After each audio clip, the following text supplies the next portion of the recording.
రాజమౌళి గారు నేను దేవుణ్ణి నమ్మను అంటూ రాజమౌళి మహేష్ బాబు గారి కాంబోలో వస్తున్నటువంటి వారణాసి సినిమా ఏదైతే ఉందో ఆ గ్లిమ్స్ ఈవెంట్లో మాట్లాడుతూ నేను దేవుణ్ణి నమ్మను, మా నాన్నగారు చెప్పిండ్రు, నేను దేవుణ్ణి నమ్మను. ఇందాక మా నాన్నగారు అన్నారు హనుమాను మన వెనకాల ఉంటాడు, మనల్ని వెన్ను తట్టి నడిపిస్తాడు, నాకు కోపం వచ్చింది ఎక్కడ నడిపిస్తుండో అని చెప్పేసి రాజమౌళి గారు మాట్లాడారు. అయితే రాజమౌళి గారు ఇట్లా ఎందుకు మాట్లాడారంటే ఆయన టెక్నికల్ టీం ఏదో చిన్న ఇష్యూ వల్ల దాంతో రాజమౌళి కొంచెం ఇరిటేట్ అయ్యిండు.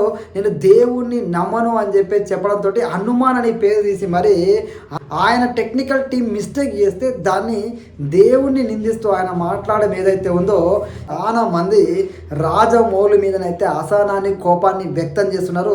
నీ సినిమా ఏదో టెక్నికల్ ఇష్యూ వల్ల దానికి చిన్న గ్యాప్ ఏర్పడితే దాన్ని నువ్వు దేవుని మీదకి నిందిస్తూ నేను దేవుణ్ణి నమ్మను అని చెప్పేసి మాట్లాడుతూ దేవుణ్ణి నిందిస్తూ మాట్లాడుతున్నావు, హనుమాన్ అని పేరు తీసి అని చెప్పేసి చాలా మంది కోపడతారు. మళ్ళీ రాజమౌళి గారికి ఒక సూటి ప్రశ్న, మీరు దేవుణ్ణి నమ్మను అన్నప్పుడు మీకు ఎందుకు కోపం వస్తుంది, మీరు ఎందుకు దేవుణ్ణి నిందిస్తున్నారు అనేది ఒక్కసారి ఆలోచన చేసుకోవాలి. ఎందుకంటే మీరు తీసేదే దేవుని పేరు మీద సినిమా, మీరు వారణాసి అనే ఒక సూపర్ పేరు పెట్టారు.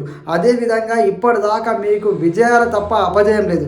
ఆ దేవుడి కృప దయ మీ మీద లేకపోతే మీరు దేవుని నమ్మకపోవచ్చు, మీ భార్య నమ్ముతుంది, మీ తండ్రి గారు నమ్ముతారు, మీ సోదరుని నమ్ముతారు, మీరే చెప్తున్నారు మా ఇంట్లో వాళ్ళందరూ హనుమంతుని నమ్ముతారు అని చెప్పేసి.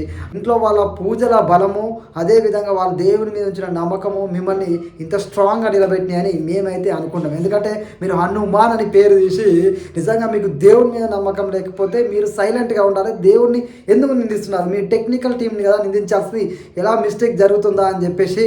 దేవుడు ఏం చేస్తాడు, మీరు కరెక్ట్గా ఉంటే నమ్మని వాళ్ళకు దేవుడు ఎందుకు అండగా ఉంటాడు. దేవుడు అనేవాడు మీలాంటి నమ్మకం దేవుణ్ణి నమ్మని వాళ్ళకి కాదు, దేవుణ్ణి నమ్ముతూ ఆపదలో ఉన్న వాళ్ళకి అభాగ్యులకి దేవుడు అండగా ఉంటాడు. దేవుడి మీద నమ్మకం ఏందో వాళ్ళకి తెలుసు, మీలాంటి వాళ్ళకు తెలియచ్చు తెలియకపోవచ్చు. నిజంగా చెప్పాలంటే మీరు గొప్ప గొప్ప సినిమాలు, ఒక మగధీర, ఒక బాహుబలి, ఒక త్రిపుల లాంటి సినిమాలు తీసి యావత్ ప్రపంచానికి మన తెలుగుడి సత్తాని చూపించారు, దాంట్లో డౌటే లేదు. మిమ్మల్ని మించిన తోపు డైరెక్టర్ అయితే అసలు లేనే లేడు. దీంట్లో ఎవరు అవునన్నా కాదన్నా ఇది నిజం. అలాంటి మీరు ఎంత తోపు డైరెక్టర్ అయినా మీరు నిజంగా మీ స్థాయిని మర్చి ఒక దేవుని నిందిస్తూ హనుమాన్ చెప్పేసి మీరు మాట్లాడుతూ ఏది దేవుడు అన్నట్టుగా మాట్లాడితే మీరు నమ్మనప్పుడు మీరు దేవుడి గురించి ఎందుకు మాట్లాడతారు, దేవుడి మీద ఎందుకు సినిమాలు ఇస్తారు. కనీసం మీరు ఎంత పెద్ద తోపు డైరెక్టర్ అయినా కావచ్చు, కానీ మీ తండ్రి మాటలు ఒకసారి ఆలోచించండి. దయచేసి మీరు తోపు డైరెక్టర్ అయినంత మాత్రాన దేవుణ్ణి తగ్గిస్తూ దేవుణ్ణి నిందిస్తూ దయచేసి మీరు మాట్లాడద్దు. ఎందుకంటే మీరు మాట్లాడే మాటలు యావత్ ప్రపంచం చూస్తుంది. గుర్తుపెట్టుకోండి, ఇన్ని రోజులుగా మీకు ఇంతమంది మిమ్మల్ని అభిమానిస్తున్నారు అంటే అందులో ఈ దేవుణ్ణి నమ్మే వాళ్ళు కూడా ఉంటారు. మీలాగా దేవుణ్ణి నమ్మని వాళ్ళకంటే దేవుణ్ణి నమ్మే వాళ్ళే ఎక్కువగా మీ సినిమాలను చూస్తుంటారు. మీ సినిమా అనేది ఒక బిజినెస్, ఆ బిజినెస్ కోసం దేవుని పేరుని వాడుకుంటూ మీరు సినిమాలు ఇస్తారు. అలాంటి దేవుని పేరు మీద మీరు పైసలు సంపాదించుకోవడానికి తీసే సినిమాను దేవుణ్ణి నిందించేదాకా పోయిందంటే మిమ్మల్ని ఏమనాలి అసలు. ఎందుకంటే మీరు ఒక సినిమా ఇస్తారు, మీరు ఒక ఈవెంట్ పెడతారు, ఆ ఈవెంట్ వల్ల ఖచ్చితంగా మీకు ఒక ప్రాఫిటే ఉంటుంది తప్ప నష్టం ఉండదు. అదేవిధంగా ఆ ఈవెంట్ ద్వారా మీరు బిజినెస్ను బిల్డ్ చేసుకుంటారు, ఆ సినిమా మీద ఐపును వేస్తారు. ఎందుకంటే ఆ సినిమాలో వారణాసి అనే టైటిల్ అనౌన్స్ చేశారు, ఆ వారణాసి అనే పేరే దేశవ్యాప్తంగా ట్రెండ్ అవుతుంది. ఎందుకంటే వారణాసికి ఉన్న పవర్ ఏందో మన అందరికీ తెలుసు. అదేవిధంగా మన మోడీ గారు కూడా వారణాసి నుంచే 2 పర్యాయాలు ఎంపీగా గెలిచి ఈ రోజున ప్రధానమంత్రిగా ఉన్నాడు. వారణాసి అనేది యావత్ హిందువులకి ఒక సెంటిమెంట్.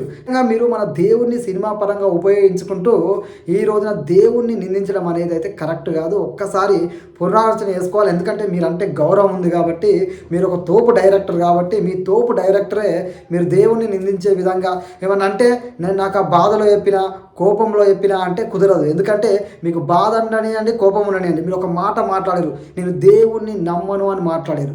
ఇది మాత్రం మీరు దేవుణ్ణి నమ్మనప్పుడు మీకు కోపం రావాల్సిన అవసరం లేదు. మీరు పేరు హనుమాన్ అనే పేరు పెట్టి దేవుణ్ణి నిందించాల్సిన అవసరం లేదు. మీ తండ్రి గారి పేరుని తీసుకొచ్చి మరి మీరు మాట్లాడుతారు అంటే మీ తండ్రి గారి మాటలకి మీరు గౌరవం అయినప్పుడు అసలు ఏ విధంగా మీ గురించి మీరు మాట్లాడాలో అర్థం అవ్వట్లేదు. ఒక్కసారి పునరాలోచన చేసుకోండి. మీరు ఒక డైరెక్టర్గా మీ మీద మాకు గౌరవం ఉంది, కానీ మంది మనోభావాలను మీరు తగ్గిస్తూ మాట్లాడడం ఏదైతే ఉందో ఖచ్చితంగా మీరు పునరాలోచన చేసుకోవాలి, ఆ వ్యాఖ్యల్ని వెనక్కి తీసుకోవాలి.